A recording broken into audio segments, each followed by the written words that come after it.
Bueno, la siguiente práctica que les voy a mostrar es la práctica 3E3, diseño de un amplificador surtidor común de la unidad 3 de electrónica analógica.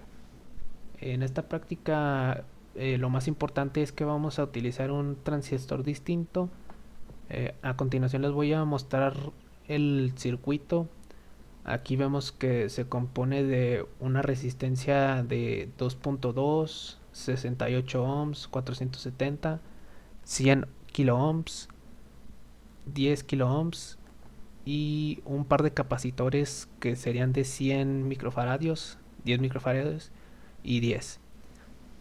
Con una entrada de voltaje de 12 volts y aquí vemos el generador de señales, que si vemos aquí con los datos que nos proporciona la práctica, lo tenemos con una frecuencia de 5 Hz y una amplitud de 200 milivolts.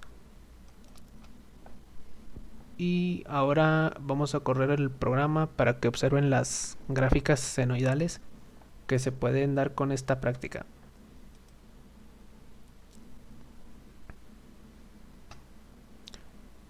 Una vez poniendo en marcha el programa, abrimos el osciloscopio y podemos observar el par nuevamente podemos observar el par de gráficas senoidales con sus respectivas amplitudes y sus intervalos de máximos y mínimos, donde se pueden llegar a interceptar cada cierto tiempo. Y esta sería la gráfica, perdón, de la práctica 3E3, diseño de un amplificador surtidor común.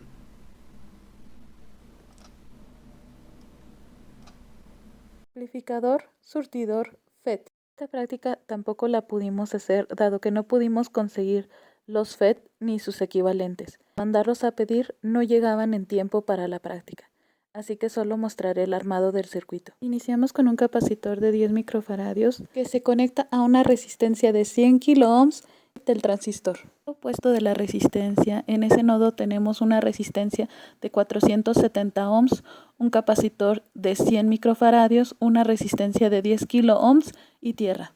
Entre la resistencia de 470 y el capacitor tenemos conectada una resistencia de 68 ohms. Está conectado al drain del transistor. En el lado del source está conectado el capacitor de 10 microfaradios por su lado positivo y una resistencia de 2.2 kilo ohms, que a su vez va a voltaje de 12 volts. Por el lado negativo del capacitor se conecta a una resistencia de 10 kilo ohms, que es la que está conectada a tierra.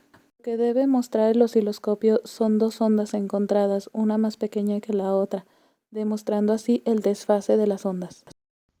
Los circuitos amplificadores de transistores como el amplificador de emisor común se fabrican con transistores bipolares, pero también se pueden fabricar pequeños amplificadores de señales utilizando transistores de efecto de campo. Estos dispositivos tienen la ventaja sobre los transistores bipolares de tener una impedancia de entrada extremadamente alta junto con una salida de bajo ruido, lo que los hace ideales para su uso en circuitos amplificadores que tienen señales de entrada muy pequeñas. El diseño de un circuito amplificador basado en un transistor de efecto de campo de unión o JFET, EFET de canal N o incluso un FET de silicio de óxido metálico o MOSFET es exactamente el mismo principio que para el circuito de transistor bipolar utilizado en un circuito de amplificador de clase A. En primer lugar, se debe encontrar un punto de reposo adecuado o punto Q para la polarización correcta del circuito amplificador FET, con configuraciones de amplificador único de fuente común, CS, drenaje común, CD, o seguidor de fuente, SF, y Common Gate, CG, disponible para la mayoría de los dispositivos FET. Estas tres configuraciones de amplificador FET corresponden a las configuraciones de emisor común, seguidor de emisor y base común que utilizan transistores bipolares. A diferencia de un circuito de transistor bipolar, la unión FET prácticamente no tomará corriente de la puerta de entrada, lo que permite que la puerta se trate como un circuito abierto. Entonces no se requieren curvas características de entrada.